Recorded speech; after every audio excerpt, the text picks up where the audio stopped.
En la madrugada del 28 de septiembre de 2008 en la colonia Morelos Tepito, Ciudad de México, 10 hombres amanecerían muertos. Todos eliminados en menos de 4 horas. Todos dentro del mismo radio de 3 cuadras. Todos con el mismo patrón, cortes profundos en el cuello, realizados con precisión quirúrgica. La policía de la delegación Cuauhtémoc tardaría hasta las 9 de la mañana en conectarlas.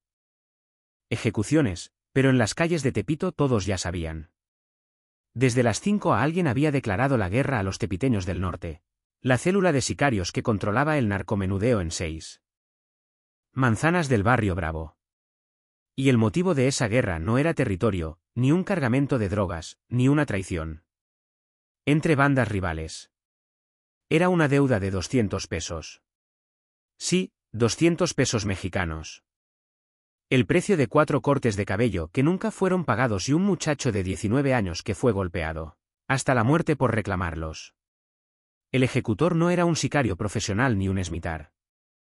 Era Arturo Mendoza Reyes, un barbero de 46 años que llevaba 28 años cortando cabello en la misma esquina. Un hombre que nunca había levantado algo más peligroso que una navaja de afeitar hasta que no tuvo más opción. Si tienes el valor de conocer esta historia, deja tu like y suscríbete al canal. Pero te advierto, esta narrativa contiene violencia extrema basada en hechos reales. La historia que estás a punto de escuchar no glorifica la venganza. Te muestra lo que sucede cuando la justicia falla y la desesperación toma su lugar. Antes de comenzar, cuéntanos desde qué país y ciudad nos estás escuchando. Queremos saber hasta dónde llegan estas historias del México olvidado y en qué momento del día la violencia te encuentra a través de esta pantalla. Septiembre de 2008. México vivía el segundo año de la guerra contra el narcotráfico declarada por el presidente Felipe Calderón. Las cifras oficiales hablaban de 6,837 muertos relacionados con el crimen organizado ese año. Pero en Tepito nadie confiaba en las cifras oficiales. Tepito había aprendido décadas atrás que los números del gobierno no incluían a los desaparecidos, a los que morían en callejones sin nombre, a los que eran enterrados en fosas clandestinas fuera de la ciudad. En Tepito la ley era otra. La policía entraba solo en operativos masivos con patrullas completas y armas largas. Los uniformes azules no protegían a nadie aquí, servían a quien pagara mejor.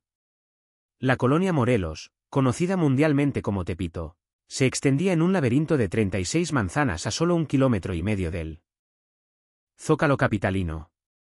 Era septiembre, el mes de las lluvias, que dejaban las calles de Tepito oliendo a concreto mojado, mezclado con basura acumulada en las esquinas. El aire tenía una densidad particular pesada, como si la humedad del 70% se mezclara con el humo de los puestos de tacos al carbón, que permanecían abiertos hasta las 3 de la madrugada.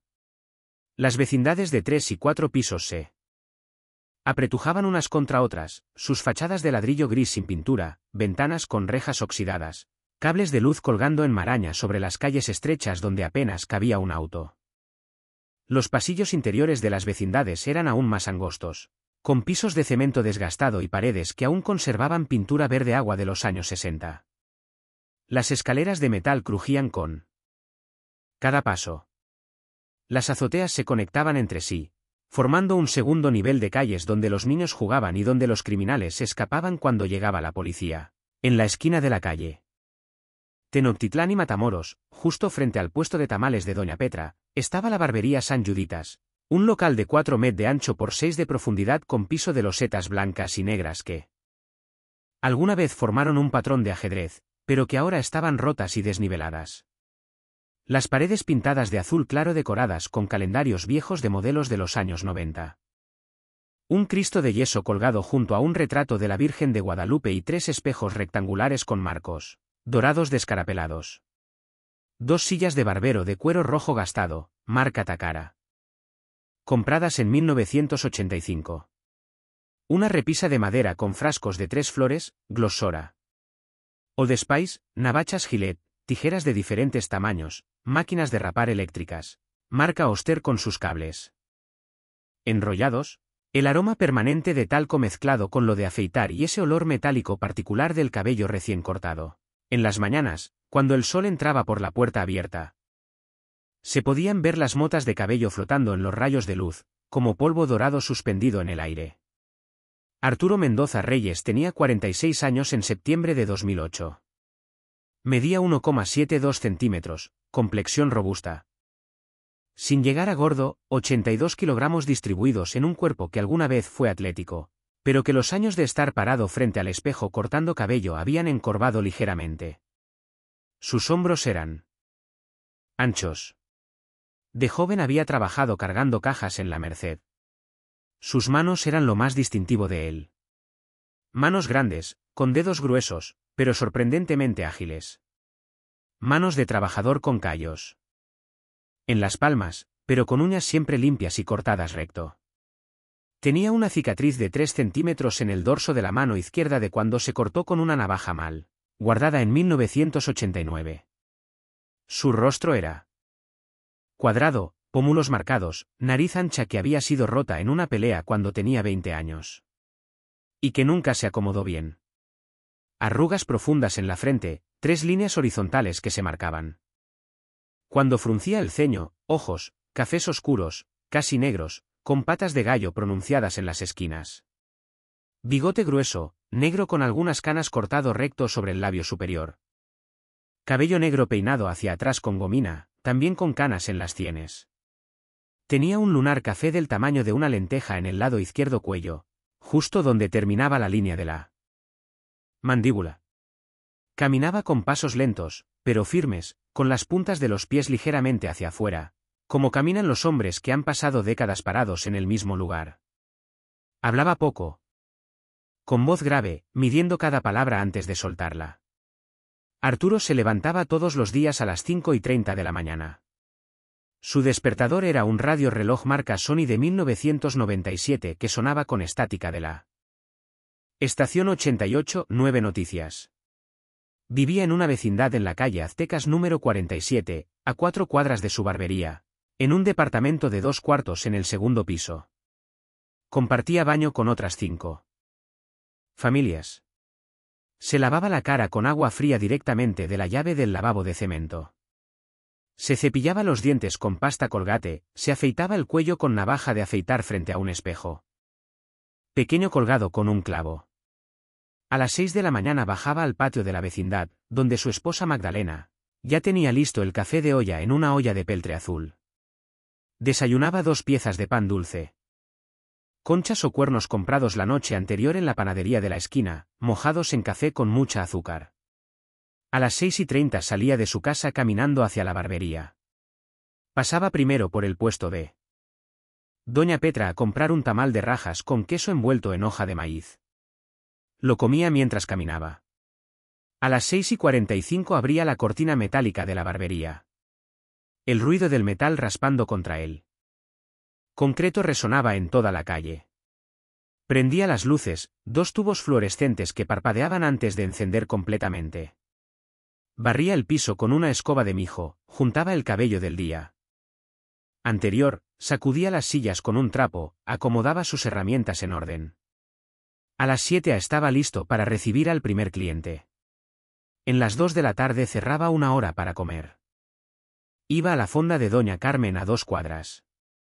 Siempre pedía el menú del día, generalmente sopa de pasta y guisado de carne con arroz y tortillas.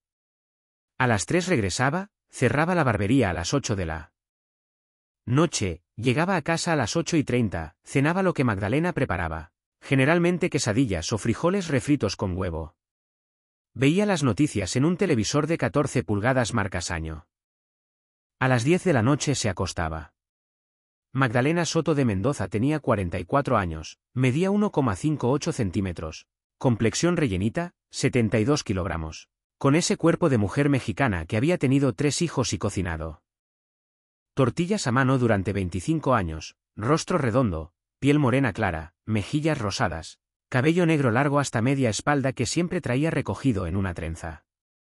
Usaba vestidos de algodón floreados, chanclas de plástico en casa, zapatos de piso cuando salía. Trabajaba limpiando casas en la colonia Condesa 3 días a la semana. Ganaba 300 pesos por día. Los otros días lavaba y planchaba ropa para familias de la vecindad. Era devota de la Virgen de Guadalupe. Iba a misa todos los domingos a la parroquia de San Francisco de Asís. Hablaba con voz suave pero firme. Especialmente cuando regañaba a sus hijos. Tenía manos pequeñas, siempre agrietadas del cloro y el jabón. Olía a suavizante de ropa suave y a las tortillas que hacía cada mañana. Tenían 3 hijos. Óscar el mayor, 19 años. Estudiaba en el CONALEP, especialidad en electricidad, tercer semestre. Medía 1,76 delgado, 65 kilogramos. Con esa figura larguil de joven que aún no termina de llenar su cuerpo. Se parecía más a su madre, rostro redondo, piel morena, ojos grandes y expresivos, cabello corto, rapado a los lados y más largo arriba, el estilo que usaban todos los chavos en 2008. Usaba pantalones de mezclilla holgados, camisetas de bandas de rock en español, Molotov, Café Tacuba, Caifanes, tenis Nike pirata comprados en el tianguis. Era buen estudiante, promedio de 8 de 5. Trabajaba los sábados ayudando a su padre en la barbería, barriendo cabello y atendiendo a clientes que solo querían rapado simple. Soñaba con abrir su propio taller de electricidad. Era tímido con las muchachas, pero bromista con sus amigos. Le gustaba el fútbol. Era aficionado del América. Jugaba en una cascarita los domingos por la mañana en la cancha de tierra junto a la primaria. Fernanda, 15 años. Estudiaba secundaria en la Escuela Secundaria Técnica número 36. Medía 1,62 metros, delgada, con rostro ovalado, ojos grandes heredados de su madre y nariz recta heredada de su padre, cabello negro largo lacio que le llegaba a la cintura. Se lo planchaba con una plancha de ropa cuando quería que quedara más liso. Usaba uniformes de escuela durante la semana. Falda azul marino y blusa blanca. Los fines de semana, jeans ajustados y blusas de colores. Ayudaba a su madre limpiando la casa y lavando ropa. Era más seria que su hermano, más callada. Sacaba buenas calificaciones. Le gustaba leer revistas de chismes de artistas, quería estudiar enfermería. Y José Luis, el menor, 11 años. Estudiaba 6º año de primaria en la escuela Benito Juárez. Era una copia exacta de su padre cuando era niño, según las fotos viejas. Mismo rostro cuadrado, misma nariz ancha, mismos ojos oscuros. Era el más travieso de los 3. Siempre tenía las rodillas raspadas de jugar en la calle. Le encantaba el fútbol. Jugaba en el equipo de la escuela como delantero. Coleccionaba estampas del álbum del Mundial. Era el único que hacía reír a su padre con sus bromas tontas. Arturo había abierto la barbería San Juditas en 1980, cuando tenía 18 años. Había aprendido el oficio de barbero trabajando desde los 13 años como chalán en otra barbería de Tepito. La de don Esteban, un señor de 60 años que le enseñó todo, desde cómo sostener correctamente las tijeras hasta cómo leer el rostro de un cliente para saber qué corte pedirá antes de que abra la boca.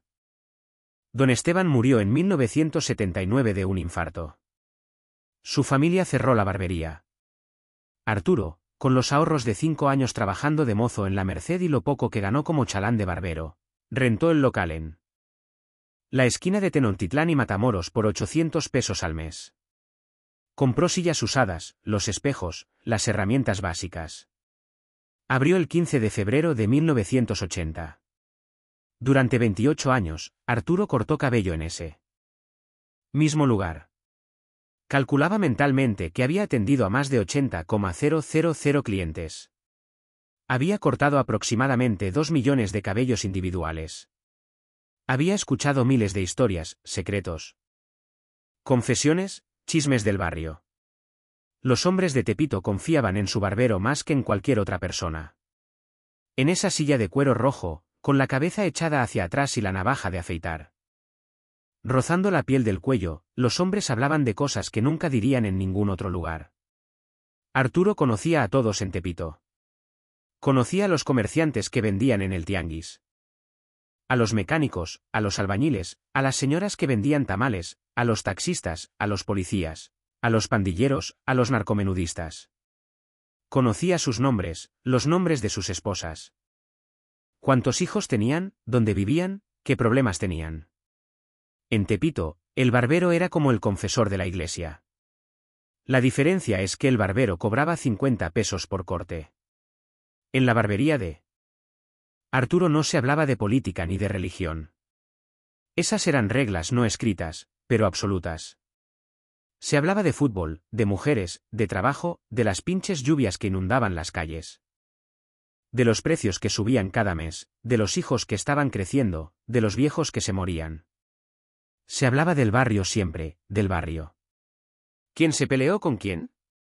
¿Quién le puso los cuernos? ¿A quién? ¿Quién le debía dinero? ¿A quién? ¿Qué negocio nuevo abrió? ¿Qué negocio cerró? Pero había cosas de las que no se hablaba. No se hablaba de los narcos por sus nombres, no se señalaba quién vendía drogas, no se comentaba quién trabajaba para quién. Esas eran las otras reglas, no escritas, pero absolutas. Romperlas significaba terminar en una bolsa negra tirado en algún baldío de KTP. Arturo tenía valores firmes, heredados de su padre Tomás, que había sido albañil toda su vida, y que murió en 2001 de cirrosis. Su padre le enseñó que un hombre se mide por su palabra. Que el trabajo honrado no hace rico, pero permite dormir tranquilo, que la familia está primero siempre, que hay que respetar a los vecinos y ayudar cuando se puede. Arturo creía en eso. Católico, pero no practicante. Iba a misa solo en Navidad y en el Día de la Virgen de Guadalupe, pero creía en Dios, en el cielo y el infierno, en que las buenas acciones se recompensan y las malas se pagan. Creía en la justicia divina porque la justicia terrenal en Tepito no existía. En el barrio, Arturo tenía reputación de hombre honrado y trabajador. Nunca le había quedado mal a nadie. Si cortaba mal el cabello, lo arreglaba gratis. Si un cliente no tenía dinero ese día, le fiaba el corte hasta la siguiente semana. Nunca cobraba de más, nunca cerraba temprano. Era puntual como reloj suizo.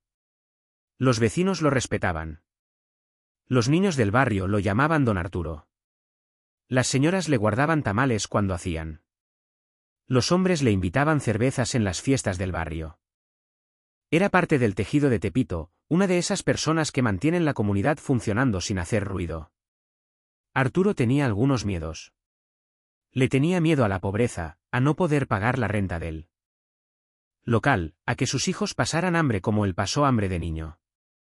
Le tenía miedo a la enfermedad, especialmente al cáncer que se había llevado a su madre en 1995.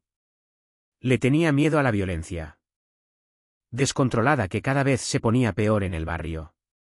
Pero su mayor miedo era que algo le pasara a sus hijos. Ese era el único miedo que le quitaba el sueño. Por eso les había enseñado las reglas de supervivencia en Tepito desde que eran pequeños. No meterse en problemas, no hablar de más, no ver lo que no te incumbe, no preguntar lo que no te importa, caminar rápido por ciertas calles. Nunca tomar atajos por callejones oscuros, llegar temprano a casa, no juntarse con los chavos que vendían drogas, no aceptar regalos de desconocidos, saludar con respeto a todos, pero no acercarse mucho a nadie.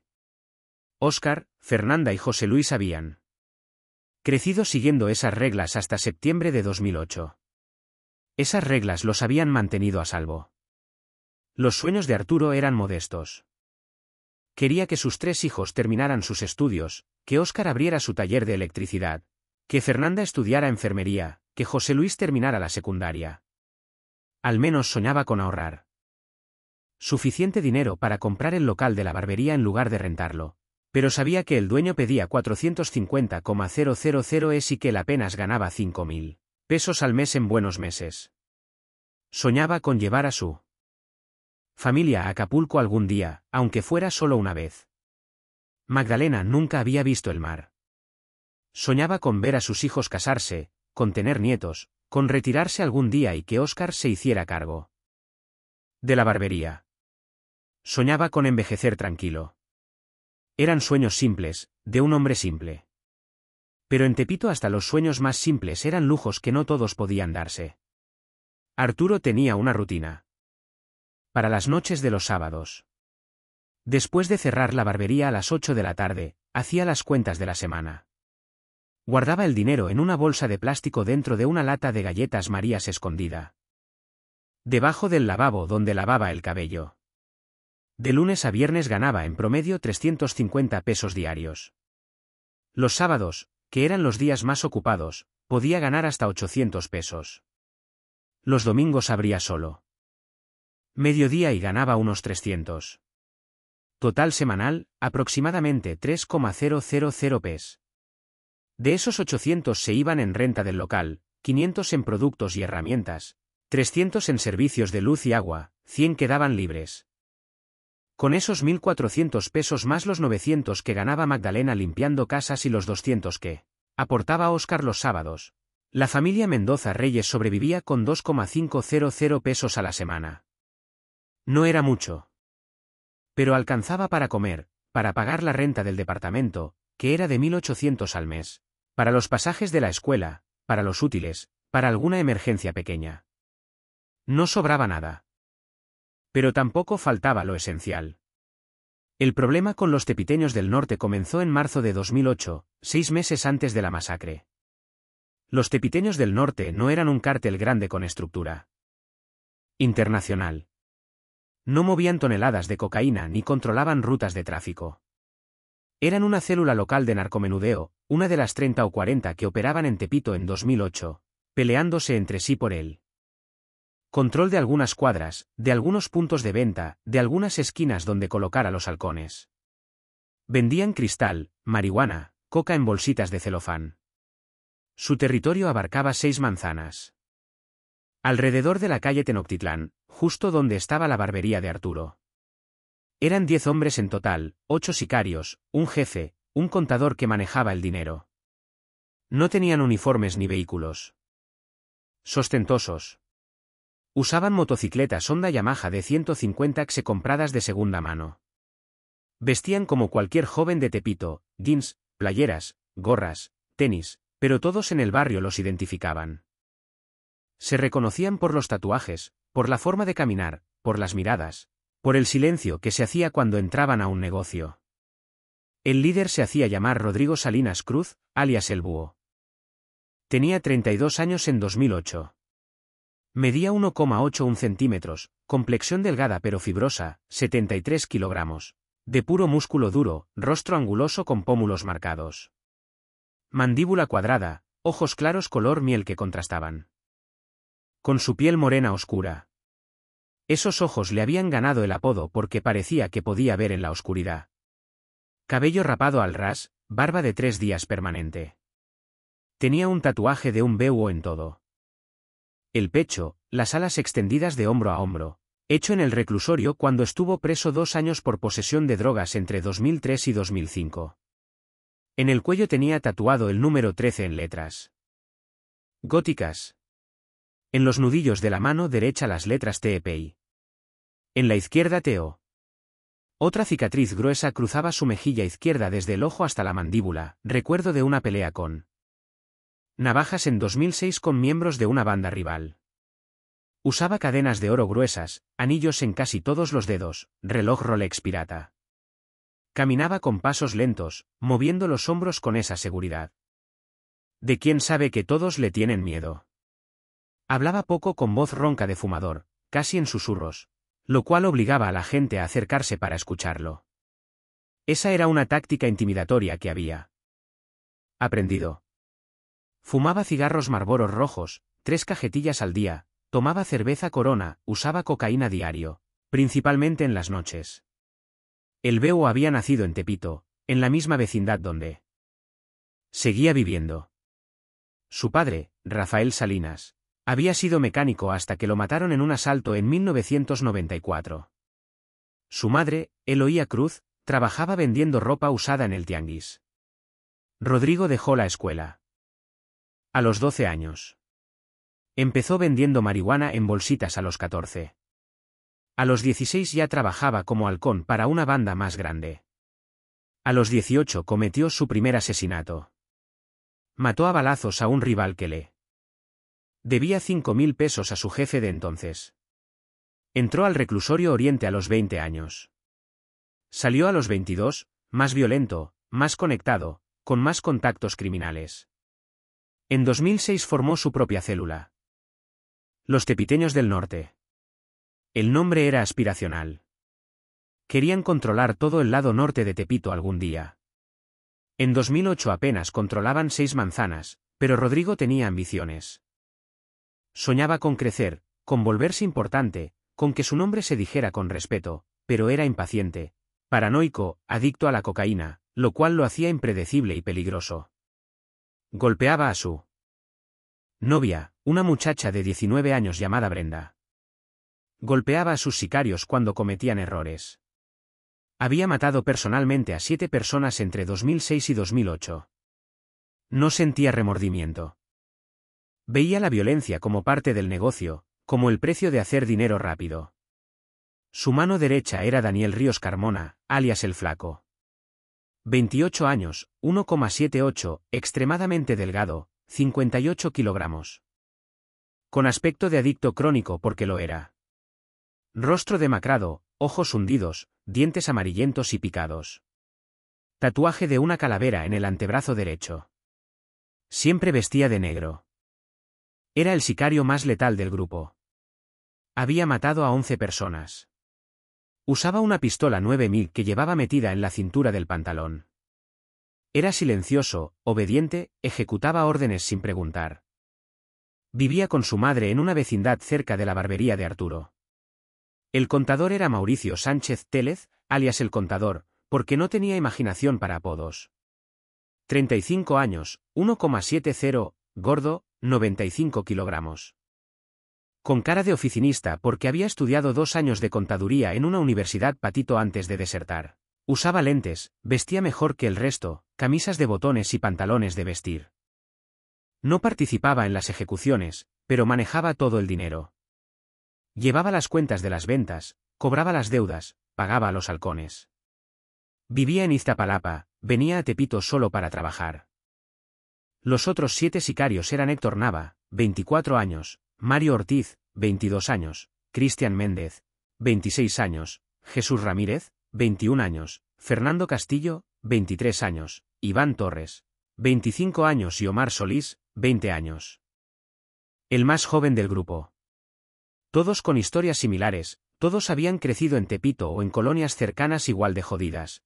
Iztapalapa, Nezahualcóyotl. Todos habían dejado la escuela temprano. Todos habían visto violencia desde niños.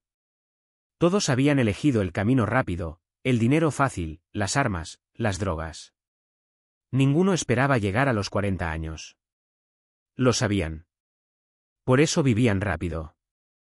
Gastaban el dinero en cadenas de oro, tenis caros, cervezas, mujeres.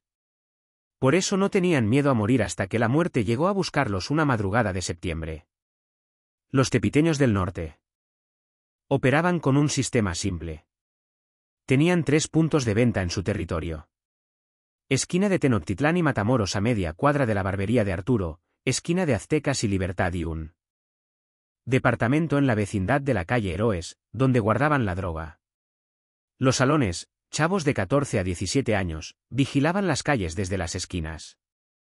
Cuando veían patrullas, pitaban o mandaban mensajes de texto.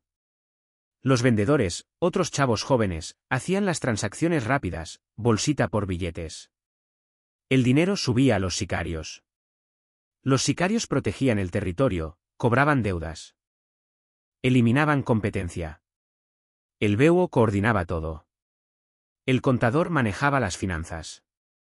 Cada punto de venta generaba aproximadamente 15,000 pesos diarios. 3.45,000 pesos al día, 315,000 a la semana, más de 1 millón al mes. De eso el BEUO se quedaba con el 40%, el flaco con el 15%, el contador con el 10%. Los sicarios se repartían el 25% y el 10% restante era para pagar sobornos a policías. Para comprar más droga, para gastos varios. El problema con la barbería de Arturo empezó porque el BEUO decidió que todos los negocios en su territorio debían pagarle protección. En marzo de 2008, mandó a 2 de sus sicarios a informar a los comerciantes 500 pesos mensuales por local. La mayoría pagó sin chistar. El que se negaba recibía una visita nocturna, vidrios rotos. Mercancía destruida, a veces una golpiza. Nadie llamaba a la policía porque la policía no venía o venía para cobrar también. Arturo pagó los primeros 2 meses, marzo y abril. En mayo le dijo a él que no podía seguir pagando, que apenas le alcanzaba para comer. El Búho le dijo que le valía madre, que pagara o cerrara la barbería. Arturo, en un acto de valentía estúpida o desesperación, le dijo que no iba a pagar más. El Búho lo cacheteó frente a 3 clientes que estaban esperando corte. Le dio una semana para juntar número 500, sino 1000 pesos por la falta de respeto. Arturo no tenía 1000 pesos extras. Esa semana sus 3 hijos se enfermaron de gripa. Tuvo que comprar medicinas. José Luis necesitaba zapatos nuevos para la escuela. La renta del departamento subió 200 pesos. El viernes llegaron 2 sicarios a la barbería, Héctor y Mario. No encontraron el dinero. Rompieron los 3 espejos a batazos. Quebraron una de las sillas de barbero. Tiraron todos los frascos de lociones y talcos al piso. Orinaron sobre el cabello acumulado en el rincón. Le dijeron a Arturo que tenía hasta el lunes para pagar 2000 pesos o le iban a romper las manos. Arturo se quedó parado en medio de su barbería, destruida, llorando en silencio, con las manos temblando. Ese fue el primer quiebre, el inicio del abismo. El sábado, Arturo pidió dinero prestado. Le pidió 500 pesos a su hermano Javier, que era taxista. Le pidió 300 a su compadre Esteban, que tenía un puesto de tacos. Le pidió 200 a don Refugio, el de la tienda de abarrotes. Pidió prestado hasta juntar 1500 pesos. El lunes fue personalmente con el Búho a pagarle. Le entregó los billetes arrugados. El Búho los contó. Se rió. Le dijo que ahora la cuota mensual era 1,000 pes, no 500. Por haberle hecho perder tiempo. Arturo no dijo nada. Agachó la cabeza. ¿Se fue? Durante los siguientes 3 meses, abril, mayo, junio, Arturo pagó puntual los 1000 pesos cada inicio de mes. Pero en julio las ventas bajaron. El calor de julio en Ciudad de México hace que la gente salga menos clientes, menos dinero. Arturo ganó solo 2400 pesos esa semana, luego 2100, luego 2600. No le alcanzó para los 1,000 pesos del Búho. El 5 de julio le pagó solo 700. El 15 de julio le pagaron una visita a Cristian y Fernando. Lo golpearon con las cachas de sus pistolas. Le rompieron 2 costillas. Le dijeron que tenía hasta fin de mes para pagar 100, los 300, que debía más 200 de interés más los 1000 de agosto adelantados. Arturo no podía ni respirar bien. Fue al médico del barrio. Un viejo que atendía sin papeles en su casa, le vendó las costillas con tela adhesiva. Le cobró 200 pesos que Arturo no tenía. En agosto, Arturo decidió hacer algo que nunca había hecho. Le pidió ayuda a sus clientes. No les pidió dinero directo, pero les comentaba su situación mientras les cortaba el cabello. Algunos le dieron 20 pesos de propina extra. Un cliente. Un señor de 50 años que trabajaba en la Mercedes. Otro cliente le regaló una despensa. Arturo se sentía humillado, pero no tenía opción. Juntó 100 pesos, le faltaban 300. El último día de agosto. Desesperado, mandó a Óscar, su hijo de 19 años, a negociar con el Búho. Óscar llevaba los 1200 pesos. Le explicó al Búho que su padre estaba haciendo lo posible, que el siguiente mes pagaría completo lo que debía. El Búho agarró el dinero, lo contó, escupió en el piso. Le dijo a Óscar que le dijera a su padre que era una rata, que las ratas terminaban ahogadas en el drenaje. Que ya debía 600 pesos de atrasos más los 1000 de septiembre. Le dijo que si no pagaban 1600 pesos antes del 15 de septiembre, iban a quemar la barbería con Arturo adentro. Óscar regresó a casa, llorando de rabia e impotencia. Era la primera vez que Arturo lo veía llorar desde que era niño. Le contó todo. Magdalena también lloraba. Fernanda y José Luis estaban asustados. Arturo abrazó a su hijo. Le dijo que no se preocupara, que él iba a arreglar las cosas. Pero Arturo no sabía cómo arreglarlas. No tenía 16 pesos. No podía pedir más dinero prestado. Ya debía dinero a medio barrio.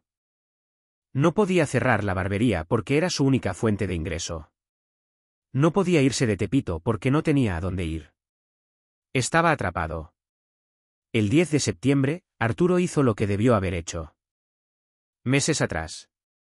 Fue a la policía. Caminó hasta la delegación Cuauhtémoc a 15 cuadras de su casa. Esperó 2 horas hasta que lo atendió un comandante, un hombre de 45 años con bigote, barriga cervecera y mirada aburrida. Arturo le contó todo, la extorsión, las amenazas, los golpes, le dio nombres, el beuo Rodrigo Salinas. Le explicó que temía por su vida y por su familia. El comandante lo escuchó. Mientras se limpiaba las uñas con un palillo. Cuando Arturo terminó, el comandante le dijo que ellos no podían hacer nada sin evidencias. Le dijo que trajera testigos. Arturo le dijo que nadie iba a testificar por miedo. El comandante se encogió de hombros. Le dijo que entonces no había nada que hacer. Arturo le preguntó si ni siquiera podían investigar. El comandante se rió. Le dijo que la policía no se metía en Tepito sin orden especial. Le dijo que si quería presentar una denuncia formal lo hiciera, pero que eso no garantizaba nada. Arturo entendió. El comandante estaba coludido o tenía miedo o las dos cosas. La policía no iba a ayudar. Arturo salió de la delegación sintiéndose más solo que nunca. Caminó de regreso a Tepito con las manos metidas en los bolsillos. Pasó por la iglesia de San Francisco de Asís, entró, se arrodilló frente al altar, rezó. Le pidió a Dios que lo ayudara, que protegiera a su familia, que le diera una salida. Rezó durante 20 minutos, salió de la iglesia. Dios no le respondió. El 15 de septiembre llegó. México estaba en fiestas patrias. Banderas tricolores colgaban de los postes. Los puestos vendían sombreros, charros de plástico, silbatos, trompetas. Esa noche se celebraría el grito de independencia, pero en la barbería de Arturo no había nada que celebrar.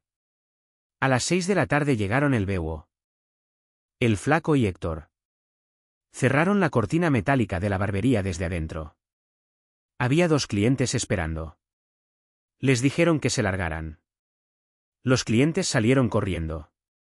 Arturo estaba solo con los 3 sicarios. El beuo le preguntó por los 1.600 pesos. Arturo sacó 800 pesos en billetes arrugados que había juntado esa semana. Dijo que era todo lo que tenía. El beuo agarró los billetes, los contó. Los guardó. Le dijo a Arturo que eso no era suficiente. Arturo se arrodilló, literalmente se arrodilló frente al beuo. Le suplicó, le dijo que le diera una semana más, que iba a conseguir el dinero. Le dijo que tenía 3 hijos, una esposa. El beuo lo miró desde arriba, le dijo que todo mundo tenía familia. Le dijo que a él qué le importaba. Le dio una patada en el estómago. Arturo cayó al piso. El flaco le pateó las costillas que todavía no sanaban. Arturo gritó de dolor. Héctor le pisó la mano derecha, la mano con la que sostenía las tijeras, con la que cortaba cabello. Pisó fuerte con su voz. Se escucharon los huesos tronar. Arturo aulló. El beuo se agachó junto a él. Le dijo en voz baja, casi en susurro, que tenía hasta el 22 de septiembre, una semana para pagar 3,000 pes. Lo que debía más intereses, más la próxima mensualidad. Le dijo que si no pagaba iban a violar a sus hijas y a quemar su casa con toda su familia adentro. Se fueron. Arturo se quedó tirado en el piso de su barbería durante 20 minutos. No podía mover la mano derecha. 3 dedos estaban fracturados, lloraba de dolor físico y de impotencia. Se levantó como pudo, cerró la barbería, caminó a casa. Cojeando. Magdalena gritó cuando lo vio. Tenía la cara hinchada, el labio reventado, la camisa manchada de sangre de la nariz. Le mostró la mano. Ella lloró. Oscar, que estaba en casa, vio a su padre. Algo se rompió dentro de él. Esa noche, 15 de septiembre de 2008, mientras en el Zócalo el presidente Calderón daba el grito de independencia frente a miles de personas gritando ¡Viva México! En una vecindad de Tepito, un padre de familia con la mano rota y el alma destrozada trataba de explicarle a su hijo de 19 años que todo iba a estar bien, pero los dos sabían que era mentira. El 20 de septiembre, 5 días después, Óscar Mendoza tomó una decisión. No le dijo nada a su padre. Juntó 850 pesos que tenía ahorrados de su trabajo los sábados en la barbería. Dinero que estaba guardando para comprarle un regalo de cumpleaños a su novia Daniela. Salió de casa a las 5 de la tarde diciéndole a su madre que iba a ver a un amigo. Caminó hasta la esquina de Tenochtitlán y Matamoros, donde estaba el punto de venta de los tepiteños del norte. Preguntó por el bebo. Un halcón de 15 años le dijo que lo esperara. Óscar esperó una hora parado en la esquina. A las 6:30 llegó el bebo en una motocicleta Yamaha azul. Se bajó, preguntó qué quería. Óscar le explicó que era el hijo de Arturo el barbero. Le entregó los 850 pesos. Le dijo que era lo que tenía. Que su padre estaba juntando el resto, que por favor le dieran más tiempo. El bebo contó el dinero, se lo guardó, le dijo que no era suficiente, que todavía debían 2.150 pesos. Óscar le suplicó. Le dijo que su padre no tenía más, que por favor entendiera. El bebo se rió. Le dijo que él no era un banco de caridad. Le dijo que su padre era un __, que no sabía hacer negocios. Óscar cometió un error, el error que le costaría la vida. Se enojó, le contestó, le dijo que los __, eran ellos que extorsionaban a un trabajador honesto. Le dijo que su padre valía más que todos.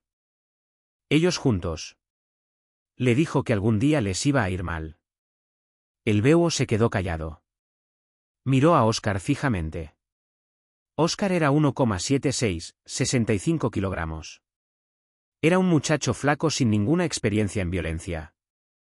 El búho era un asesino profesional, no había comparación. El búho le hizo una seña a el flaco que estaba cerca. Entre los dos agarraron a Óscar de los brazos.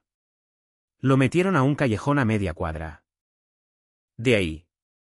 Nadie intervino. La gente que vio lo que estaba pasando volteó hacia otro lado. Esa es la primera regla de supervivencia en Tepito. No ver lo que sucedió en ese callejón entre las 6:30 y las 7:15 de la tarde del 20 de septiembre de 2008 quedó documentado en el reporte forense del médico legista que examinó el cuerpo. Óscar Mendoza Reyes recibió golpes con objetos contusos en la cabeza, rostro, tórax y abdomen. Tenía fractura de cráneo, fractura de mandíbula, 6 costillas rotas, bazo reventado, hemorragia interna masiva.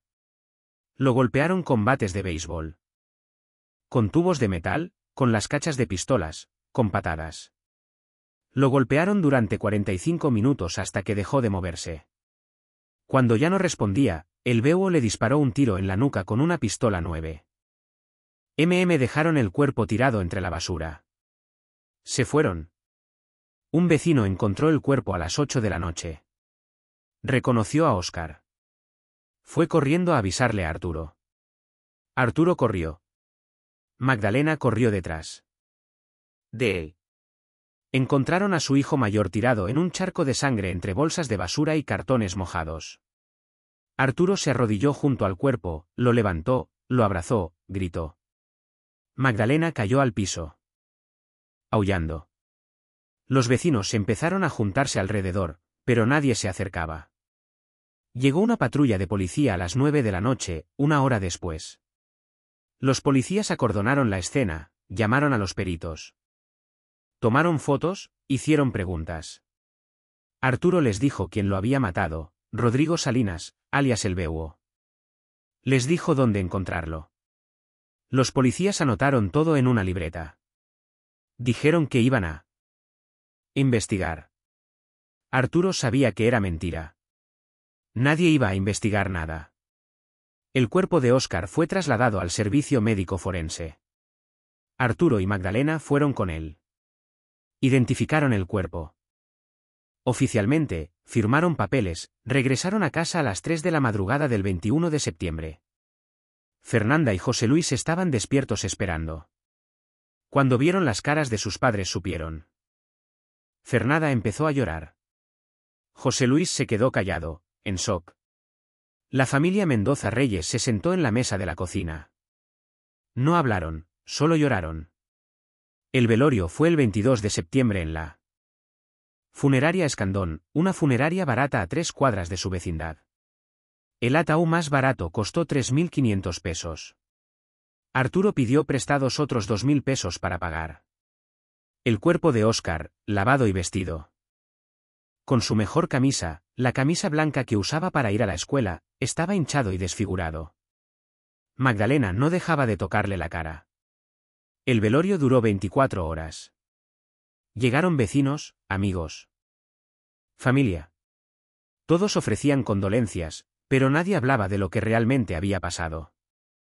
Todos sabían que el Bebo había matado a Óscar, pero nadie lo decía en voz alta. El entierro fue el 23 de septiembre en el Panteón de Dolores. Llovía. El ataúd bajado a la tierra. Arturo aventó el primer puño de tierra sobre el ataúd. El sonido de la tierra golpeando la madera fue el sonido más horrible que había escuchado en su vida. Esa noche, 23 de septiembre, Arturo no durmió. Se quedó sentado en la mesa de la cocina. Magdalena estaba acostada en su cuarto llorando en silencio. Fernanda y José Luis dormían abrazados en su cuarto. Arturo tenía frente a él una hoja de papel y un lápiz. Escribió 10 nombres. Los 10 nombres escritos en esa hoja de papel eran Rodrigo Salinas Cruz, Daniel Ríos Carmona, Mauricio Sánchez Télez, Héctor Nava, Mario Ortiz, Cristian Méndez, Jesús Ramírez, Fernando Castillo, Iván Torres, Omar Solís. Arturo los había memorizado todos. Conocía sus caras, sus rutinas, donde vivían algunos de ellos. Los había visto entrar y salir de su barbería durante meses. Los había visto caminar por las calles. En Tepito, un barbero conoce a todos. Un barbero escucha todo. Un barbero ve todo. Arturo había pasado 28 años siendo invisible, siendo solo el hombre que cortaba cabello, pero había absorbido información, sabía cosas y ahora iba a usar todo lo que sabía. Durante Tiar Días, del 24 al 26 de septiembre, Arturo no abrió la barbería. Puso un letrero en la cortina metálica que decía, cerrado por luto. La gente del barrio entendió. Pero Arturo no estaba de luto encerrado en su casa llorando. Estaba investigando. Salía temprano en la mañana. Regresaba tarde en la noche. Le decía a Magdalena que estaba arreglando cosas del funeral, pagando deudas, hablando con abogados. Magdalena estaba tan sumida en su dolor que no cuestionaba. Lo que Arturo realmente estaba haciendo era mapear las rutinas de los tepiteños del norte. Caminaba por Tepito con una gorra y lentes oscuros. Se paraba en esquinas, compraba tacos en puestos callejeros y se quedaba ahí comiendo lento mientras observaba. Veía quién salía. De qué casa a qué hora, veía dónde se reunían, veía sus patrones. El Bebo vivía en una vecindad en la calle Peralvillo, departamento 24. Salía todos los días alrededor de las 2 de la tarde. Se subía a su motocicleta azul, iba al punto de venta de la esquina de Tenochtitlán. Se quedaba ahí hasta las 8 de la noche. Luego iba a un bar llamado El Rincón Norteño en la calle Libertad. Se quedaba bebiendo hasta las 2 regresaba a su casa caminando porque dejaba la moto estacionada. Iba solo las últimas 4 cuadras. Ese era el momento vulnerable. El flaco vivía con su madre en la calle Aztecas número 89, vecindad Los Olivos, segundo piso. Salía a las 11 de la mañana, iba a desayunar tortas al puesto de Don Chema. Luego iba al punto de venta, se quedaba vigilando hasta las 7 de la tarde, regresaba a casa. Su madre era diabética. Él le compraba sus medicinas en la farmacia de la esquina cada viernes. Los viernes salía a las 9 de la noche a la farmacia. Caminaba solo. Mauricio el contador. Llegaba a Tepito en camión desde Iztapalapa todos los días. Se bajaba en la esquina de Eje 1 y caminaba 3 cuadras hasta la vecindad, donde los tepiteños guardaban la droga y el dinero. Llegaba a las 10 se iba a las 6 de la tarde. Esperaba el camión en la misma esquina, sentado en la banca de la parada. Esperaba solo. Los otros 7 sicarios tenían rutinas menos predecibles. Pero Arturo identificó patrones. Héctor vivía en Tepito, en la calle Matamoros. Mario también. Cristian en la colonia Morelos. Jesús, Fernando, Iván y Omar vivían en colonias cercanas. Pero pasaban la mayor parte del día en Tepito, en el punto de venta o en las esquinas. Todos frecuentaban los mismos lugares. El puesto de tacos, el jerero en la esquina de Héroes, la tienda de abarrotes de Don Refugio, la cantina La Polar, el billar el 7. Arturo los siguió a todos. Hizo un mapa mental. Anotó horarios en una libreta pequeña que guardaba en su bolsillo. El 26 de septiembre por la noche, Arturo fue a ver a su hermano Javier. Javier tenía 42 años, era taxista, vivía en Iztapalapa. Los dos hermanos no se hablaban mucho, se veían en Navidades y cumpleaños. Pero Javier había servido en el ejército cuando era joven. Había hecho el servicio militar obligatorio en 1986 y se había quedado 3 años más como voluntario. Había sido soldado, sabía de armas. Arturo llegó a su casa a las 10 de la noche, tocó la puerta. Javier abrió sorprendido. Arturo le contó todo. Le contó de la extorsión, de los golpes de Óscar. Javier lloró. Había querido mucho a su sobrino. Arturo le dijo que necesitaba su ayuda. Javier preguntó, ¿para qué? Arturo le dijo la verdad. Iba a matar a los tepiteños del norte a los 10. Iba a vengar a su hijo. Necesitaba armas. Javier se quedó callado durante 5 minutos. Luego le preguntó a Arturo si estaba seguro de lo que estaba diciendo. Arturo asintió. Le mostró la lista con los 10 nombres. Javier le preguntó si había ido a la policía. Arturo le contó que sí, que no hicieron nada. Javier preguntó si había considerado las consecuencias. Arturo le dijo que las únicas consecuencias que le importaban era que los asesinos de su hijo siguieran vivos mientras Óscar estaba bajo tierra. Javier entendió. Le dijo que le diera 2 días. El 27 de septiembre, Javier usó sus contactos. Conocía a un tipo en Iztapalapa que vendía armas ilegales, un expolicía corrupto que robaba armas decomisadas y las revendía. Javier fue a verlo.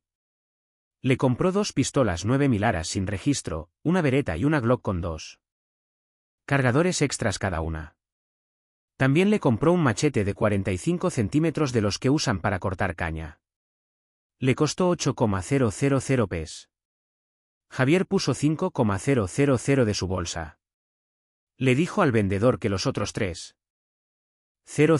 se los pagaría en un mes. El vendedor aceptó porque conocía a Javier de años.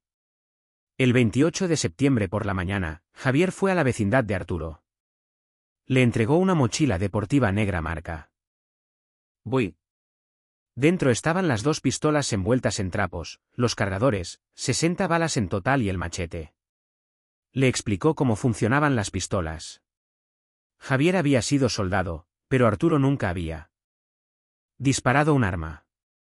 Javier le enseñó ahí mismo en el cuarto de Arturo con las pistolas descargadas cómo sostenerla, cómo apuntar, cómo quitar el seguro, cómo disparar, cómo cambiar el cargador.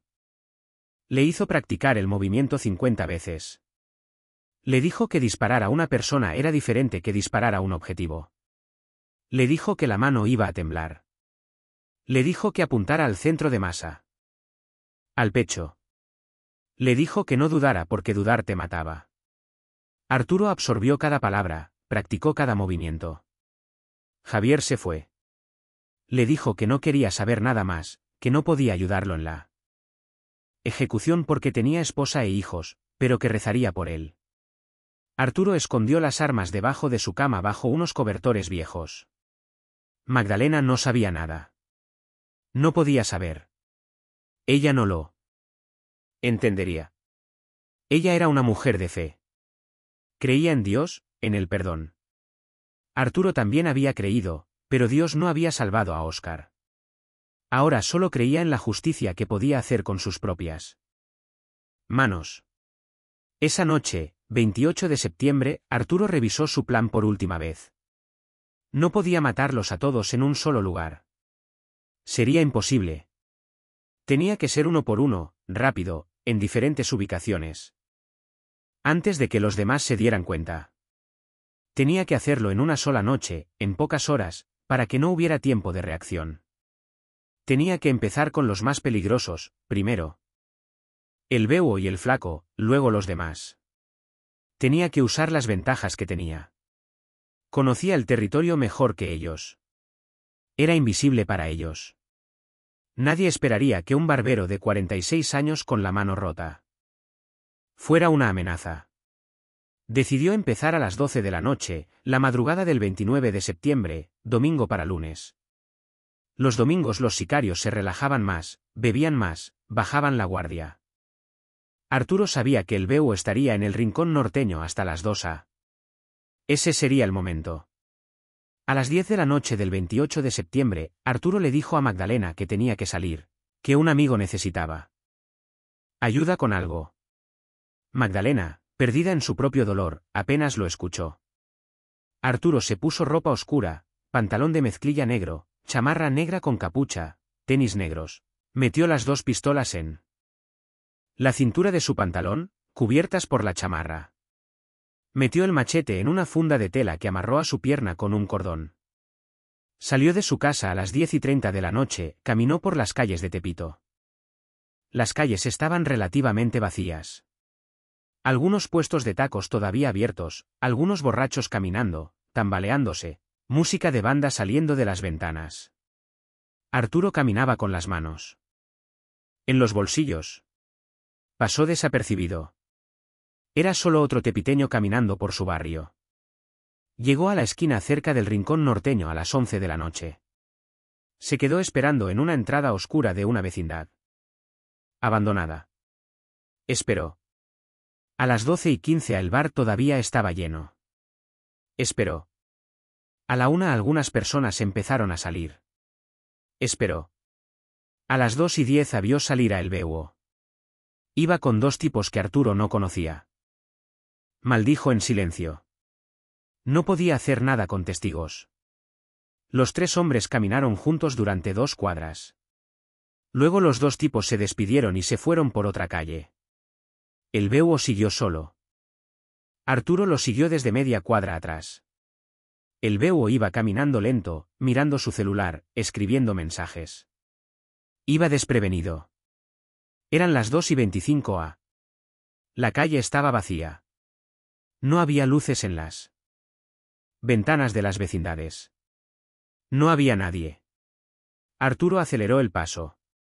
El Búho escuchó los pasos detrás de él. Volteó. Vio a un hombre con capucha caminando rápido hacia él. Metió la mano a su cintura.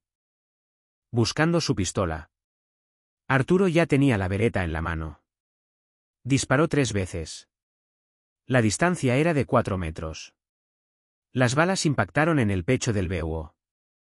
El sonido de los disparos resonó en las paredes de las vecindades como truenos. El Búho cayó de espaldas. Su celular salió volando. Arturo se acercó. El Búho estaba vivo, jade con sangre brotando de su pecho. Abrió los ojos, miró a Arturo.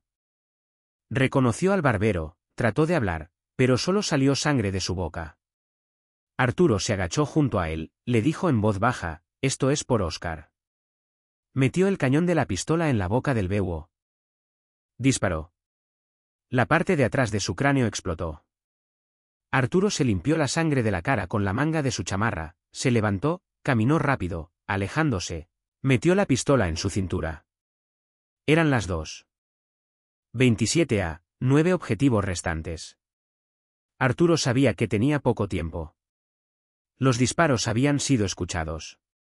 Alguien llamaría a la policía, aunque la policía tardaría en llegar. Tenía que moverse. Rápido. Caminó 4 cuadras hasta la calle Aztecas número 89, donde vivía el flaco con su madre. Subió las escaleras de la vecindad hasta el segundo piso. Tocó la puerta del departamento 12. Esperó, escuchó pasos adentro. Una voz de mujer preguntó quién era. Arturo cambió su voz, la hizo más aguda. Dijo que era del hospital, que su hijo había tenido un accidente. La puerta se abrió. Era una señora de 60 años en bata. Arturo la empujó hacia adentro suavemente, pero firme. Entró y cerró la puerta. Le puso la pistola en la cara. Le dijo que se callara o la mataba. La señora empezó a llorar en silencio. Le preguntó dónde estaba su hijo. Ella señaló una puerta. Arturo caminó hacia la puerta, la abrió de una patada. El flaco estaba acostado en su cama en ropa interior. Medio dormido. Vio la puerta abrirse. Vio a Arturo con la pistola. Trató de levantarse. Arturo disparó 4 veces. El flaco cayó de la cama. Arturo se acercó. Disparó 2 veces más en la cabeza. Salió del cuarto. La madre estaba en el piso llorando. Arturo le dijo que no saliera del departamento. Salió, bajó las escaleras.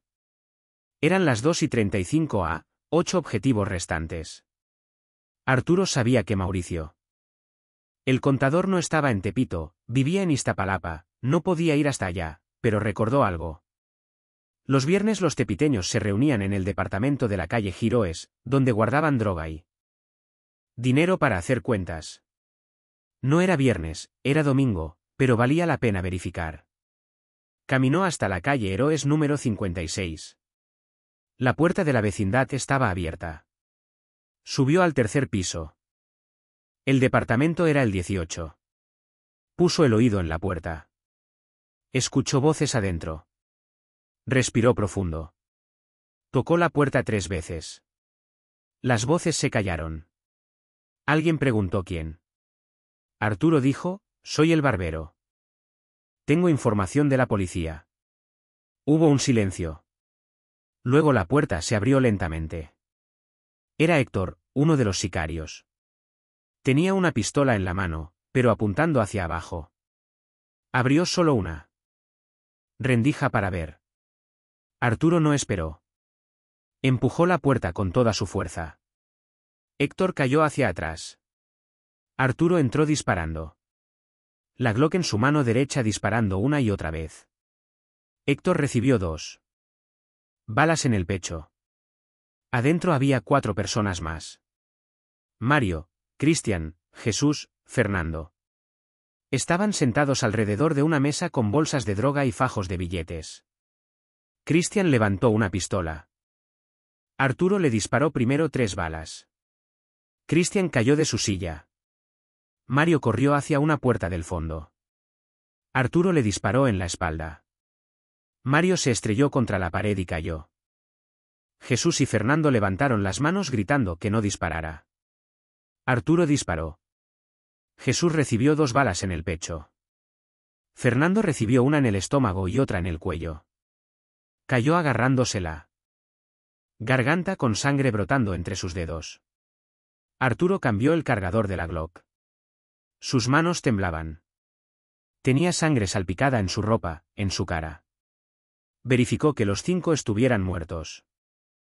Héctor todavía respiraba. Arturo le disparó en la cabeza. Salió del departamento, bajó las escaleras rápido. Eran las 2:47 a. 3 objetivos restantes, Iván, Omar y Mauricio. Afuera se escuchaban sirenas a lo lejos. La policía finalmente respondía a los reportes de disparos. Arturo tenía que terminar rápido.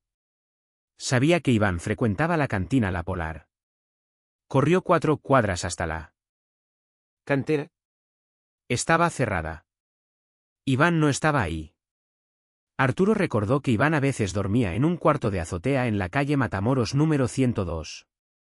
Corrió hacia allá, subió las escaleras hasta la azotea. Había un cuarto pequeño de tabique sin ventanas.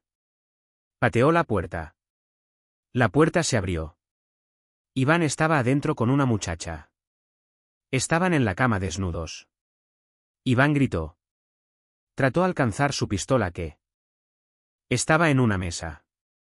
Arturo le disparó 3 veces. Iván cayó al piso. La muchacha gritaba histérica.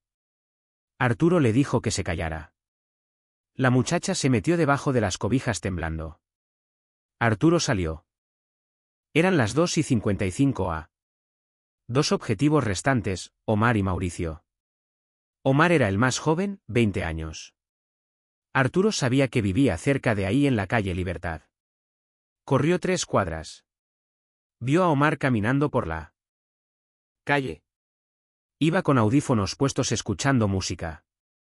No había escuchado los disparos o las sirenas. Arturo lo alcanzó desde atrás. Le puso la pistola en la nuca. Omar se congeló. Arturo lo empujó hacia un callejón. Omar volteó, vio a Arturo, preguntó qué quería. Dijo que tenía dinero. Arturo no dijo nada, disparó 4 veces. Omar cayó.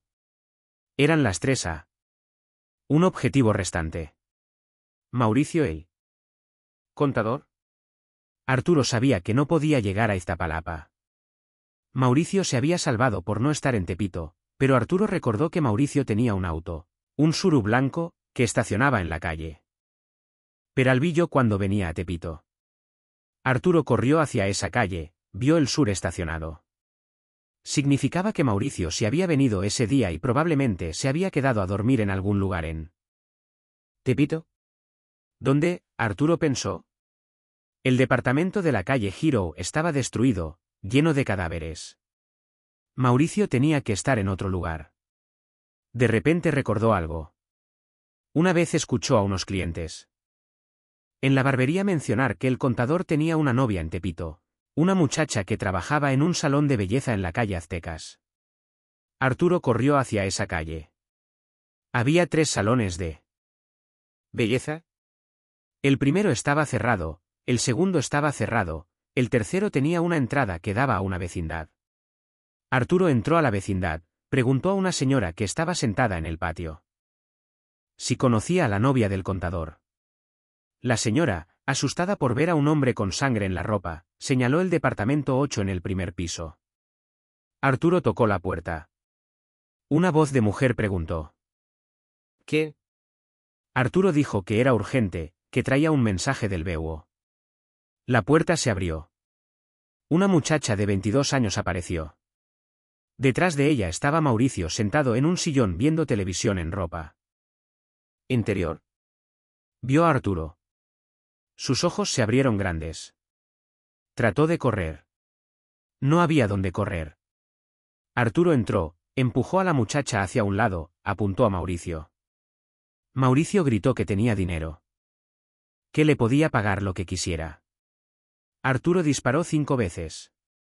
Mauricio cayó del sillón. Arturo se dio la vuelta. La muchacha estaba en el piso llorando. Arturo salió. Eran las 3:12 a. 10 objetivos eliminados en menos de 50 minutos. Arturo Mendoza Reyes, barbero de 46 años, padre de familia, trabajador honrado, se había convertido en un asesino múltiple. Caminó por las calles de Tepito. Las sirenas sonaban por todas partes. Patrullas recorrían las calles. Arturo se quitó la chamarra ensangrentada, la tiró en un contenedor de basura, tiró las 2 pistolas en una alcantarilla. Se quedó solo con el machete que ni siquiera había usado. Caminó a su casa, llegó a las 3:40 a. Entró en silencio. Magdalena estaba dormida. Fernanda y José Luis dormían. Arturo se lavó las manos en el lavabo. El agua salió roja. Se miró en el espejo, vio a un extraño. Se acostó en su cama vestido. Cerró los ojos, no durmió.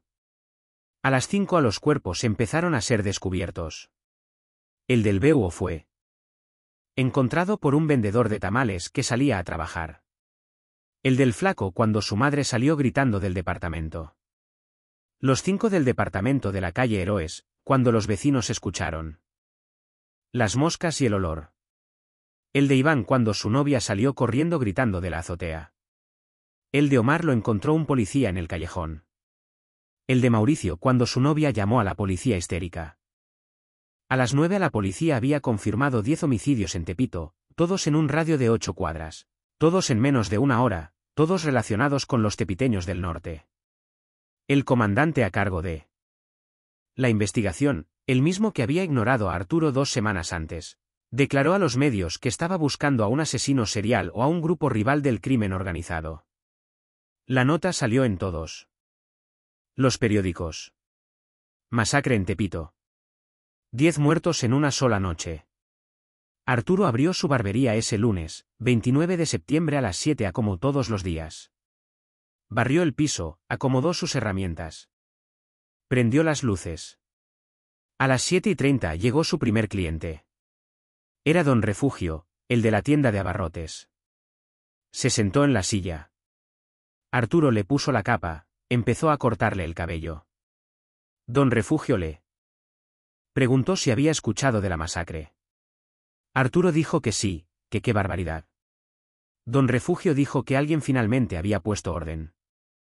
Arturo no dijo nada. Siguió cortando cabello. Sus manos no temblaban. La investigación policial fue un desastre desde el principio. La Procuraduría General de Justicia del Distrito Federal asignó el caso al comandante Héctor Maldonado Silva. 48 años, 22 años en la corporación, con reputación de ser corrupto e incompetente en partes iguales. Maldonado llegó a la escena del primer homicidio, el de Rodrigo Salinas. El BUO, a las 6:15 del 29 de septiembre. Para ese momento ya había al menos 30 personas alrededor del cuerpo. Vecinos curiosos, vendedores ambulantes, niños que iban a la escuela. La escena estaba completamente contaminada. No había acordonamiento, no había peritos todavía. El cuerpo yacía boca arriba en un charco de sangre seca que los perros callejeros ya habían lamido. Maldonado se agachó junto al cadáver, lo volteó con su bota, vio el agujero en la boca de donde salía la mitad del cerebro. Dijo en voz alta que esto era ejecución profesional, probablemente del cártel de Sinaloa o del Golfo. Estaba equivocado desde la primera suposición. Los peritos de la Procuraduría llegaron 2 horas después a las 8 tomaron fotos con cámaras digitales Nikon. Levantaron casquillos. Encontraron 8 casquillos de 9 milímetros en las 10 escenas del crimen. Todos del mismo calibre, pero de 2 armas diferentes. Según el análisis balístico posterior. Tomaron muestras de sangre, entrevistaron a testigos. En Tepito nadie vio nada, nadie escuchó nada. Nadie sabe nada. Esa es la regla de oro. Los pocos testigos que hablaron dieron descripciones contradictorias. Un hombre con capucha negra. Un hombre alto, no bajo, no mediano, con barba, sin barba, joven, viejo. Ninguna descripción útil. El médico forense que examinó los 10 cuerpos fue el doctor Ernesto Zamora, 55 años, con 30 años. Trabajando en el servicio médico forense. Había visto miles de cadáveres, pero esta masacre lo impactó por su brutalidad y precisión. En su reporte oficial escribió, los 10 individuos presentan heridas por proyectil de arma de fuego calibre 9 milímetros. Rodrigo Salinas Cruz presenta 3 impactos en tórax y 1 en cavidad bucal con salida en región occipital. Daniel Ríos Carmona presenta 6 impactos, 4 en tórax, 2 en región cefálica. Héctor Nava presenta 3 impactos en tórax y 1 en región cefálica. Mario Ortiz presenta 2 impactos en región dorsal. Cristian Méndez presenta 3 impactos en tórax. Jesús Ramírez presenta 2 impactos en tórax. Fernando Castillo presenta 2 impactos, 1 en abdomen y 1 en región cervical. Iván Torres presenta 3 impactos en tórax. Omar Solís presenta 4 impactos en tórax. Mauricio Sánchez presenta 5 impactos distribuidos en tórax y abdomen. Todos los homicidios ocurrieron en un periodo aproximado de 50 minutos entre las 2:25 a y las 3:15 a. El patrón de disparos sugiere a un ejecutor con entrenamiento básico en armas de fuego. Disparos al centro de masa con tiros de gracia. En algunos casos no se encontraron signos de tortura previa. Las muertes fueron rápidas y eficientes. Conclusión. Homicidios múltiples ejecutados por una sola persona o un grupo muy reducido con conocimiento del territorio y las rutinas de las víctimas. El comandante Maldonado leyó el reporte y lo ignoró casi completamente. Estaba convencido de que era un ataque de un cártel rival. Ordenó investigar a todas las bandas criminales que operaban cerca de Tepito. Arrestó a 15 personas al azar, pequeños narcomenudistas, halcones, rateros. Los interrogó con violencia. Ninguno sabía nada. Los liberó a todos después de 48 horas por falta de evidencia. La investigación se estancó, pero había alguien en Tepito que sí sabía. Javier, el hermano de Arturo. Javier vio las noticias en la televisión, vio los 10 nombres. Supo inmediatamente que había sido Arturo. Fue a visitarlo ese mismo lunes 29 por la noche. Los dos hermanos se sentaron en la mesa de la cocina. Magdalena y los niños estaban en sus cuartos. Javier le preguntó directamente, ¿lo hiciste tú? Arturo no lo negó. Asintió. Javier le preguntó cómo se sentía. Arturo le dijo que no sentía nada. Javier le dijo que la policía eventualmente lo iba a encontrar. Arturo le dijo que no le importaba. Ya había perdido lo más importante. Óscar estaba muerto, nada más importaba. Javier le dijo que pensara en Magdalena, en Fernanda, en José Luis. Ellos lo necesitaban vivo. Arturo se quedó callado. Javier le dijo que guardara silencio, que actuara normal, que nunca confesara nada a nadie. Arturo prometió, Javier se fue. Los dos hermanos no volverían a hablar del tema nunca más. Las semanas pasaron. Octubre, noviembre, diciembre de 2008. La investigación policial no avanzaba. El caso se enfrió. Los medios dejaron de hablar de la masacre de Tepito. Otras noticias ocuparon las primeras planas. México estaba sumido en la violencia del narcotráfico. Había masacres más grandes, más escandalosas. 10 muertos en Tepito era solo un número más en las estadísticas. En Tepito la vida continuó.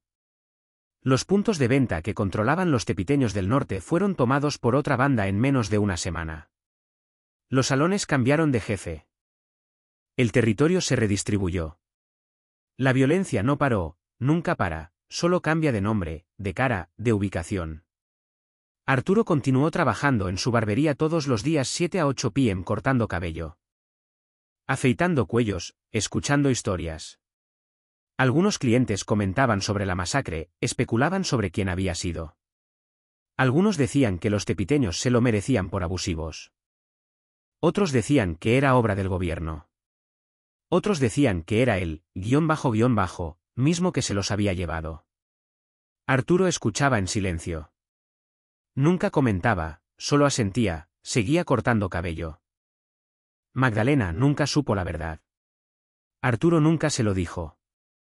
Ella vivió el resto de su vida convencida de que la policía había matado a los tepiteños en un operativo. Eso era lo que decían las noticias. Después de todo, que probablemente había sido un operativo encubierto del gobierno contra el crimen organizado. Magdalena rezaba todas las noches por el alma de Óscar. Lloraba en silencio. Envejeció 10 años en 6 meses. Su cabello se puso completamente blanco antes de cumplir 45, pero siguió adelante por Fernanda y José Luis. Por Arturo, siguió limpiando casas, siguió cocinando. Siguió viviendo porque no tenía otra opción. Fernanda terminó la secundaria en 2009. Entró a estudiar enfermería en una escuela técnica. Se graduó en 2012. Consiguió trabajo en un hospital público en Iztapalapa. Se casó en 2014 con un contador que conoció en el hospital. Tuvo 2 hijos. Se mudó a otra colonia. Visitaba a sus padres cada domingo. Nunca habló de Óscar. El dolor era demasiado grande. José Luis terminó la secundaria en 2011. No quiso seguir estudiando. Trabajó con su padre en la barbería durante 2 años. Aprendió el oficio. Pero en 2013, a los 16 años, le dijo a su padre que quería irse de Tepito. No podía vivir en el lugar donde habían matado a su hermano. Se fue a Querétaro a trabajar en una fábrica. Mandaba dinero a sus padres cada mes. Nunca regresó a Tepito. Arturo y Magdalena se quedaron solos en su departamento. 2 personas viejas antes de tiempo viviendo con el fantasma de su hijo muerto. Arturo cumplió 50 años en 2012. Seguía cortando cabello. Seguía abriendo su barbería a las 7 a. Seguía cerrando a las 8 de la tarde. Su rutina nunca cambió, pero por dentro estaba vacío. A veces, por las noches, cuando no podía dormir, veía las caras de los 10 hombres que había matado. Veía sus ojos, escuchaba sus gritos, sentía la pistola en su mano, el peso, el retroceso, el sonido. Nunca sintió remordimiento por haberlos matado, pero tampoco sintió satisfacción. Matar a los asesinos de su hijo no le devolvió a Óscar. No llenó el vacío, solo agregó 10 fantasmas más a su colección. En 2015, 7 años después de la masacre, un periodista de investigación llamado Roberto Durán empezó a hacer preguntas sobre el caso. Durán trabajaba para un periódico independiente. Había revisado los archivos policiales. Había encontrado inconsistencias. Las descripciones de los testigos, los patrones de los disparos. La eficiencia del ejecutor. Todo apuntaba a alguien local, alguien que conocía el terreno, alguien con un motivo personal. Durán empezó a entrevistar gente en Tepito. Preguntó por familias que hubieran tenido conflictos con los tepiteños del norte. El nombre de Arturo Mendoza apareció. Durán investigó. Descubrió la muerte de Óscar 2 semanas antes de la masacre. Descubrió la extorsión. Descubrió que Arturo había ido a la policía y que no hicieron nada. Durán estaba seguro. Arturo Mendoza había sido el ejecutor. En marzo de 2015, Roberto Durán tocó la puerta de la barbería San Juditas. Arturo estaba solo. Era un martes por la tarde, no había clientes. Durán se presentó, le dijo que era periodista. Le dijo que sabía lo que había hecho. Arturo no se inmutó, preguntó qué quería. Durán le dijo que quería escribir la historia real, que quería exponer la corrupción policial, la impunidad. El sistema que había fallado y que había obligado a un padre de familia a convertirse en asesino. Arturo le dijo que no tenía nada que decir. Durán insistió. Le dijo que tenía pruebas circunstanciales, que tenía testimonios. Arturo lo miró fijamente, le preguntó si tenía hijos. Durán dijo que sí. Una niña de 8 años. Arturo le dijo, entonces usted entiende. Espero que nunca esté en mi lugar, pero si alguna vez está, espero que tenga el valor de hacer lo que yo hice. Ahora váyase. Durán se fue. Nunca escribió la historia. Años después explicó en una entrevista por qué. Dijo que algunos crímenes son actos de justicia, que algunas historias es mejor dejarlas sin contar. La policía nunca arrestó a Arturo. Oficialmente el caso sigue abierto, no hay sospechosos. No hay avances. En el archivo de la Procuraduría, el expediente de la masacre de Tepito tiene 300 páginas de reportes, testimonios, análisis forenses. Todo lleva a ningún lado. Es un caso frío más. Entre miles. En 2018, 10 años después de la masacre, Arturo cerró la barbería San Juditas. Tenía 56 años. Sus manos temblaban por artritis. Su vista estaba fallando. Ya no podía sostener las tijeras firmemente. Magdalena había enfermado de diabetes. Necesitaba cuidados. Arturo cerró la cortina metálica por última vez. Quitó el letrero. Se mudaron a Querétaro con José Luis. Viven ahí ahora.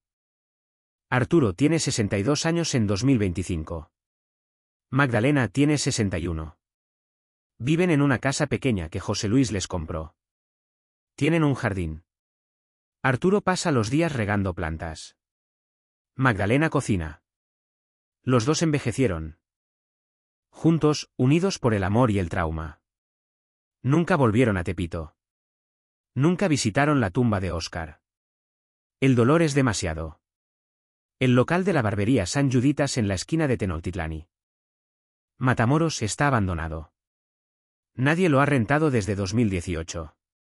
Los vecinos dicen que está embrujado, que por las noches se escuchan tijeras cortando aire, que se ve la sombra de un hombre con capucha. Son solo leyendas urbanas. El local simplemente está vacío, olvidado como tantos otros en Tepito. En cuanto a los tepiteños del norte, fueron reemplazados inmediatamente. Una nueva banda tomó su territorio. Esa banda fue reemplazada por otra en 2012 y esa por otra en 2016 y otra en 2020. Los nombres cambian, las caras cambian, pero la estructura permanece. Tepito sigue siendo Tepito. El narcomenudeo continúa, la extorsión continúa, la violencia continúa. Los Arturo Mendoza de hoy enfrentan los mismos dilemas imposibles que él enfrentó en 2008. Ahora, déjame hacerte las preguntas. Que no tienen respuestas fáciles. ¿Era Arturo Mendoza un héroe o un asesino? La respuesta incómoda es que era ambas cosas al mismo tiempo. Sí. Mató a 10 personas. Sí. Ejecutó una masacre premeditada. Y fría. Sí, tomó la ley en sus manos. Sí, cruzó la línea que separa la civilización de la barbarie. Pero también fue un padre que vio a su hijo golpeado hasta la muerte por una deuda de 200 pesos. También fue un hombre que intentó primero la vía legal y fue ignorado. También fue una víctima de un sistema corrupto que protege a los criminales y abandona a los honestos. También actuó cuando nadie más actuaría. ¿Hizo lo correcto? Depende de qué entiendas por correcto. Legalmente no. Cometió 10 homicidios. Moralmente, la respuesta es más complicada. Tenían derecho a vivir esos 10 sicarios. Después de haber matado y extorsionado a decenas de personas. Tenía Arturo el derecho de ejecutarlos cuando el sistema de justicia se negó a hacerlo. Donde termina la autodefensa y comienza la ¿venganza? ¿Qué habrías hecho tú en su lugar? Es fácil juzgar desde la comodidad de nuestra vida, donde la policía funciona, donde hay justicia, donde no vivimos en Tepito. Pero si fueras Arturo. Si vieras a tu hijo muerto por 200 pesos, si supieras que los asesinos van a seguir caminando libres, matando a más gente, extorsionando a más familias, ¿qué harías? ¿Te quedarías de brazos cruzados? ¿Confiarías en un sistema que ya demostró que no funciona o tomarías la pistola? La verdad incómoda que esta historia revela es que la justicia y la venganza no son opuestos. A veces son la misma cosa vista desde ángulos diferentes. Para el sistema legal, Arturo es un asesino serial. Para muchos en Tepito es el hombre que hizo lo que la policía no tuvo huevos de hacer. Ambas cosas son verdad. Simultáneamente, y esa es precisamente la tragedia. Esta historia no tiene villanos simples ni héroes puros. Los tepiteños del norte eran criminales violentos, sí, pero también eran productos de la pobreza, de la falta de oportunidades, del sistema que los abandonó desde niños. Arturo era un trabajador honrado, sí, pero también se convirtió en lo que juraba odiar un hombre que mata. No hay buenos y malos claramente definidos. Solo hay personas desesperadas tomando decisiones imposibles en situaciones imposibles. El precio de la venganza que pagó Arturo fue altísimo. Sí. Mató a los asesinos de su hijo, pero no recuperó a Óscar, no recuperó la paz. No recuperó el sueño tranquilo. Se convirtió en un hombre vacío que vive con 10 fantasmas. Perdió su negocio. Perdió su comunidad, perdió pedazos de su alma que nunca va a recuperar. La venganza tiene un costo que se paga por el resto de tu vida y la pregunta es, ¿vale? El sistema falló. Esa es la conclusión. Inevitable. La policía corrupta que ignoró las denuncias de Arturo. Los jueces que nunca procesaron a los tepiteños del norte a pesar de tener expedientes llenos de denuncias. El gobierno que abandonó colonias enteras a la violencia del narco. La sociedad que normalizó la impunidad. Todos fallaron y cuando el sistema falla crea sus propios monstruos. Arturo no nació asesino. Lo convirtieron en uno. La pregunta entonces no es si Arturo es culpable, la pregunta es, ¿quién más es culpable? Han pasado 17 años desde aquella madrugada de septiembre de 2008. Tepito sigue siendo Tepito. Las balaceras siguen, las extorsiones siguen, los padres de familia siguen pagando cuotas a bandas criminales para que no les hagan daño. La policía sigue siendo corrupta, el sistema sigue fallando. Y en algún lugar de ese laberinto de vecindades y callejones hay otro Arturo tomando decisiones imposibles. Otro padre viendo morir a su hijo, otro hombre midiendo en su mente el peso de una pistola contra el peso de su conciencia. La barbería San Juditas ya no existe. El letrero fue robado hace años. La puerta está tapeada con tablas de madera. Los grafitis cubren las paredes. Pero en las noches, cuando las calles de Tepito se vacían y solo quedan los perros y las sombras, algunos vecinos juren que todavía pueden escuchar el sonido de tijeras cortando pelo. El fantasma de un barbero que un día decidió que ya era suficiente. El fantasma de un hombre que cruzó la línea entre víctima y victimario y descubrió que del otro lado no hay justicia. Solo más vacío.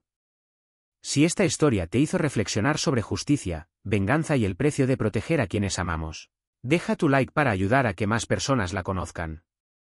Comparte este vídeo con alguien que entienda que las historias reales no tienen finales felices, solo finales complicados. Comenta qué opinas. ¿Era Arturo Mendoza un héroe o un asesino? ¿Hizo lo correcto o cruzó una línea imperdonable? No hay respuesta correcta y esa es precisamente la conversación que necesitamos tener. Suscríbete al canal para más historias reales que desafían lo que creemos saber sobre el bien y el mal, sobre la ley y la moral, sobre cuánto estamos dispuestos a sacrificar por aquellos que amamos. Porque estas historias no son solo del pasado. Están pasando ahora mismo en algún lugar de México con otras familias enfrentando las mismas decisiones imposibles en colonias olvidadas donde la justicia sigue siendo palabra bonita sin significado real. Y si alguna vez te encuentras en la situación de Arturo Mendoza, si el sistema te falla, si tienes que decidir entre someterte o resistir, recuerda que la venganza tiene un precio que se paga por el resto de tu vida y que a veces el precio de la justicia es convertirte en aquello que juraste destruir. Recuerda que no hay vuelta atrás, que los muertos no regresan, que la sangre no se lava con más sangre, que el vacío no se llena con cadáveres. Arturo Mendoza vive ahora en Querétaro. Tiene 62 años. Riega plantas en su jardín, nunca habla de aquella noche. Pero todas las noches, antes de dormir cierra los ojos y ve las mismas caras, los mismos 10 fantasmas y se pregunta lo mismo que tú te estás preguntando ahora. ¿Valió la pena? Hasta la próxima, si es que hay próxima, porque en Tepito, en las colonias olvidadas de México, el próximo puede ser cualquiera. Puede ser tu vecino, tu primo, tu hermano o tú mismo. Cuando la desesperación te encuentra en una esquina oscura y te obliga a elegir entre dos males, descubres que no existe el bien, solo existe sobrevivir. Y a veces sobrevivir significa convertirte en monstruo. Esta fue la historia de la masacre de Tepito, la historia de un barbero de 200 pesos y de 10 hombres que pensaron que la violencia no tenía consecuencias. Todos estaban equivocados. La violencia siempre tiene consecuencias, solo que a veces las pagan los que no deberían pagarlas.